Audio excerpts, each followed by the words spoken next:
buenas tardes con todos, bienvenidos a 24 horas. Dos juristas coinciden que la transitoria incluida a última hora dentro de las reformas a la ley de comunicación inobserva la recomendación que en junio hizo la Contraloría de anular el concurso de frecuencias por irregularidades detectadas. ¿Qué tal, Liz? ¿Cómo estás? Muy buenas tardes para ti también. Muy bien, Gisela, amigos, muy buenas tardes. Esta transitoria levanta polvo y fue una normativa propuesta durante la sesión de ayer por el Bloque Social Cristiano. Con esto empezamos, se lo contamos a continuación. Dentro del paquete de reformas a la ley de comunicación aprobado en el legislativo en segundo debate, se da paso a una posible renovación automática de frecuencias. En lo relevante de la disposición transitoria octava añadida a última hora, se detalla. Se renovarán por única vez las concesiones de frecuencia de radio y televisión, previo al informe jurídico y técnico sobre el cumplimiento de las obligaciones establecidas en los respectivos contratos de concesión y cuyo plazo ha vencido previo a la fecha de promulgación de la presente ley en el registro oficial. Para estos dos juristas, la transitoria deja abierta la posibilidad de que continúe la concentración de frecuencias, producto de un cuestionado concurso. Llevaría como resultado final de ser aprobada por el Ejecutivo que queden vigentes los contratos que actualmente están rigiendo para las compañías que tienen la calidad de monopólicas en el Ecuador. Esa transitoria debe ser pensada porque realmente es una suerte de venia o de monumento o de oda, si se quiere decir así, a la corrupción, aprovechándose de una reforma en la que hay un consenso nacional. En junio pasado, la Contraloría puso la lupa sobre lo que en la última década fue un secreto a voces. Frecuencias de radio y televisión fueron repartidas de forma irregular y con claras preferencias. 35 empresas relacionadas concursaron por más de una frecuencia matriz. En el centro del escándalo, 3 grandes grupos. A la cabeza de ellos, Jorge Yunda, el empresario mexicano Ángel González y Lenín Andrade, respectivamente. Tras el hallazgo, la Contraloría dispuso a la Agencia de Regulación y Control de las Telecomunicaciones, Arcotel, la anulación del concurso de frecuencias. No porque la legislatura tiene el poder de legislar, puede soslayar actos de corrupción o peor, pues, de alguna manera legitimarlos. El proyecto de reformas a la ley de comunicación está ahora en manos del Ejecutivo, quien tiene la potestad de emitir sanciones sobre el mencionado texto. Es una transitoria que debe ser denunciada, rechazada por el país y esperemos vetada por el presidente de la República, ¿no? Sí, quiere ser consecuente con el pensamiento que él alguna vez expuso de que esto no puede pasar en el país. Carlos Acoto, 24 horas. Sobre el mismo tema, para algunos asambleístas es inconstitucional la inclusión de las frecuencias de manera automática en las reformas a la ley de comunicación. Los legisladores sostienen que contraviene la Constitución.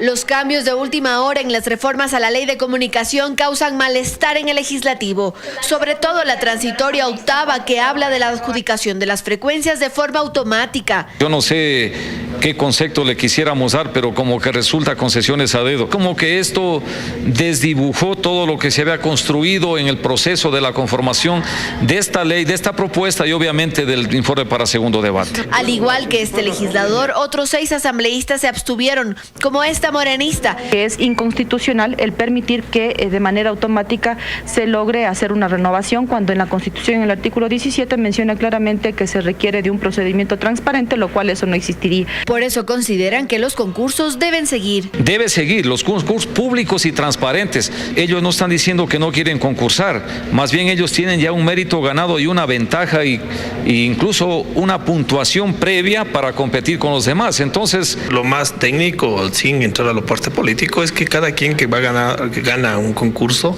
gana por calidad, tiene que tener el derecho a que le renueven la frecuencia, pero no solamente por tener un tiempo ya me van a renovar otra vez la frecuencia. Por eso esperan que el Ejecutivo vete este punto. Incluso ya lo decían los miembros de la comisión en la sesión de este martes, que esto no debía pasar. Tenemos que ser muy respetuosos de la Constitución y cuando hay un informe de Contraloría por el propio Contralor, el doctor Pablo Celi, que señala que fue un concurso viciado. No podemos dar la posibilidad a que se den automáticamente las frecuencias y mucho menos prolongar las frecuencias. El tema está en manos del Ejecutivo, que tiene 30 días para decidir si veta o no las reformas. En Quito, Andrea Samaniego, 24 horas. El presidente Lenín Moreno presidió junto al vicepresidente Otto Sonnenholzner un gabinete ampliado en el que le dio la bienvenida y resaltó las medidas económicas anunciadas.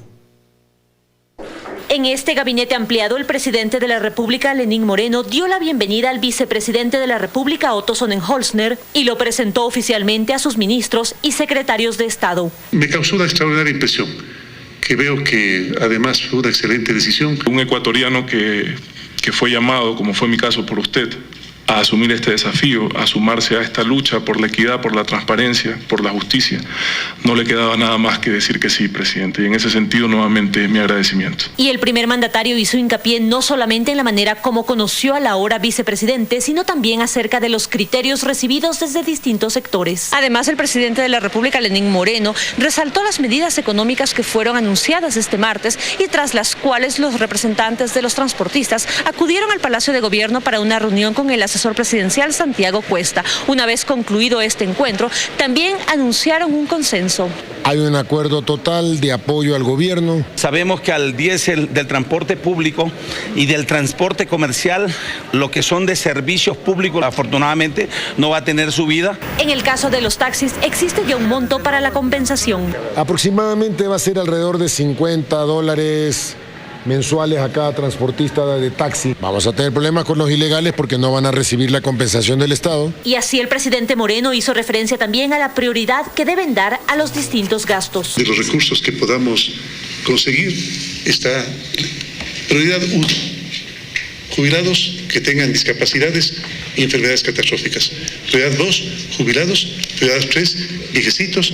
Prioridad 4, salud. Prioridad 5, educación. 40 años se han evadido este tipo de decisiones que había que tomar indefectiblemente y nosotros las hemos tomado. En los próximos días se espera que el presidente de la República emita los decretos. En Quito, María Gracia Costa, 24 horas.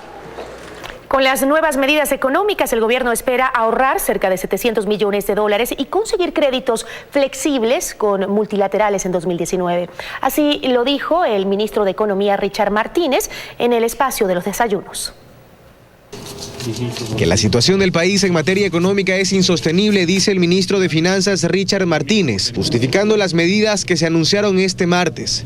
Según sus cifras, para subsidiar combustible se destinaron $50.000 millones en los últimos 10 años. Ya no puede la sociedad dejar de contar con esos recursos para garantizar que un grupo de la sociedad que tiene vehículo esté subsidiado y sacrificar a otro grupo de la sociedad que ni siquiera tiene vehículo, que se movilice en transporte público. Martínez se refirió al aumento de 37 centavos en el precio del galón de Extra y Ecopaís. En América Latina el promedio es superior a $3 por galón y no estamos llegando a esos niveles naturalmente. Todavía se mantiene un remanente de subsidio. De esta medida quedan exentos taxis y vehículos de carga. Aproximadamente el 82% de los taxis están regularizados y con la base de datos cruzadas. Entonces para nosotros va a ser muy fácil en esa identificación extender una compensación. Con estas medidas, admite Martínez, el gobierno apunta entonces a conseguir préstamos en mejores condiciones. Está China, está el Banco Mundial, está el Fondo Monetario Internacional, etcétera, ninguna se descarta. Los recursos producto del ahorro, recalcó, irán destinados a una cuenta especial y serán utilizados para además garantizar la estabilidad de la seguridad social, donde los pendientes no son pocos. No olvidemos, por ejemplo, que el próximo año tenemos que asumir ya el pago del 40% de las pensiones jubilares, 1.250 millones. Tenemos que cubrir deudas con la Seguridad Social que también están allí. Estas nuevas medidas económicas empezarán a regir una vez que se emite el decreto ejecutivo correspondiente. Carlos Acoto, 24 horas. Enseguida siguen las inscripciones de candidaturas en las delegaciones electorales de Pichincha y Guayas. Además, un juez de Pichincha, investigado por operaciones financieras inusuales e injustificadas, denuncia persecución de la Unidad de Análisis Financiero de la Fiscalía. Continuamos con más información. Los candidatos a la alcaldía y prefectura de Pichincha por el movimiento Creo se inscribieron en la delegación electoral de Pichincha. Juan Carlos Holguín se convirtió en el 7º postulante a la alcaldía de la capital. con el color que representa a su partido político y en medio de algarabía. Así llegaron simpatizantes y candidatos a la alcaldía y prefectura de Pichincha del movimiento Creando Oportunidades Creo, a la delegación electoral provincial, 2 días antes de que concluya el plazo para la inscripción de candidatos. Juan Carlos Holguín para la alcaldía de Quito y Federico Pérez por la prefectura de Pichincha. Que hace 17 meses ya nos sentamos a soñar la ciudad y la provincia que necesitaba nuestro país. Hay que volver a trabajar, hay que crear fuentes de trabajo, hay que generar obviamente opciones. En Pichincha, al momento se han inscrito 16 postulantes a las alcaldías. 2 lo han hecho para la prefectura. Juan Carlos Holguín es oficialmente el 7º postulante a la alcaldía de la capital. No es posible que en el año 2018 Quito tenga la mayor tasa de desempleo. No es posible tampoco que en el año 2018 tengamos los índices de delincuencia más alta. Nosotros vemos a esta ciudad proyectada hacia el futuro. Nosotros somos la opción de cambio en el Ecuador. Aquel cambio que se nos llevaron el 2 de abril del 17. Estos postulantes se suman a los 307 candidatos a alcaldías a nivel de país y a los 58 prefectos y viceprefectos que apuestan por liderar a sus respectivas provincias. Las inscripciones para todas las dignidades que se elegirán en marzo se receptarán hasta este viernes a las 18 horas. En Quito, Daniela Valencia, 24 horas. Del mismo modo, en Guayas continúan las inscripciones a menos de 72 horas de la fecha tope. Jimmy Jairala renunció a la prefectura para oficializar su candidatura a la alcaldía de Guayaquil. Las inscripciones no cesan. A pocas horas del cierre oficial de los registros, los movimientos y partidos políticos aceleran el trámite con sus candidatos para no quedar fuera de las seccionales en marzo de 2019.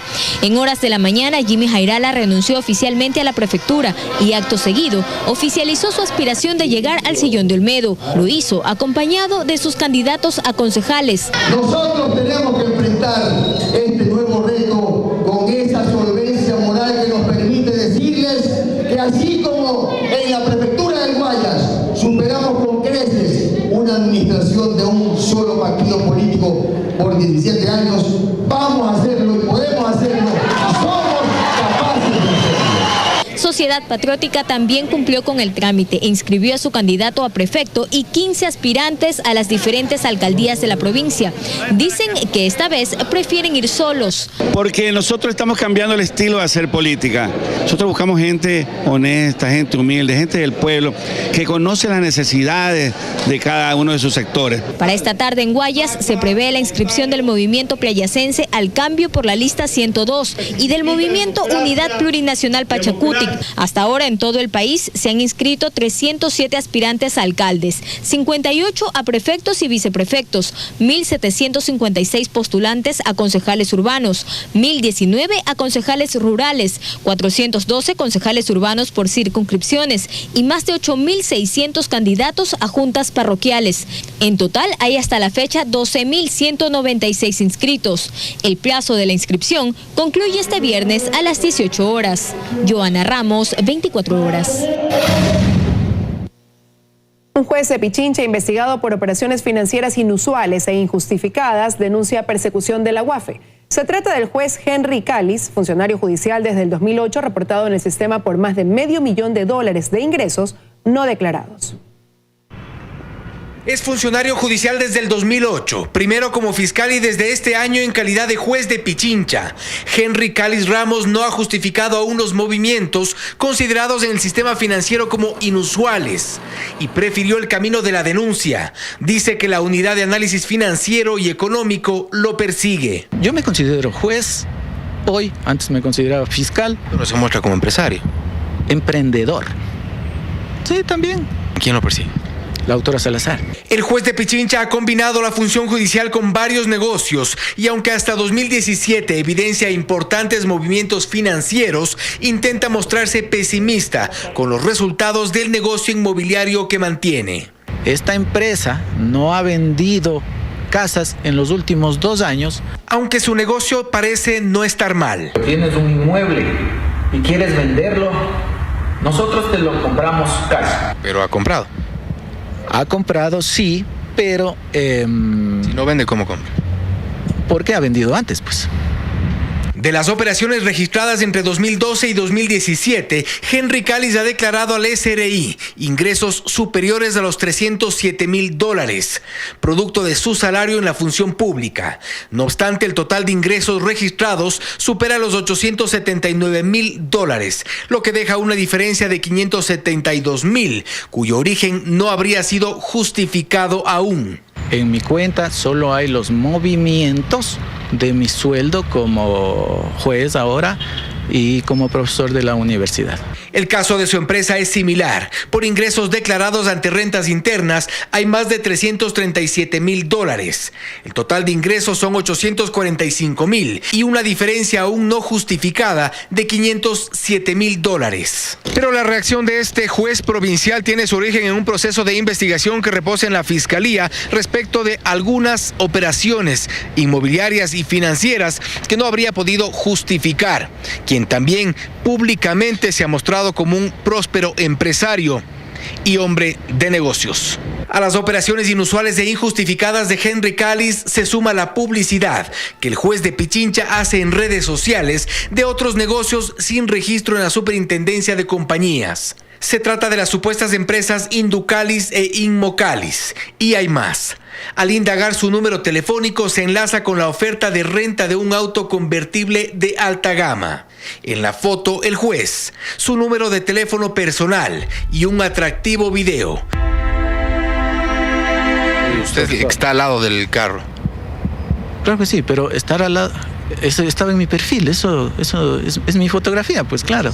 ¿No lo ofrecía en renta usted con su teléfono? No, jamás. No es mío.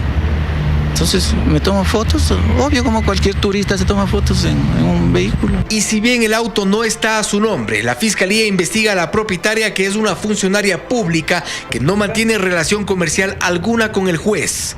En Quito, Fausto Yepes, 24 horas.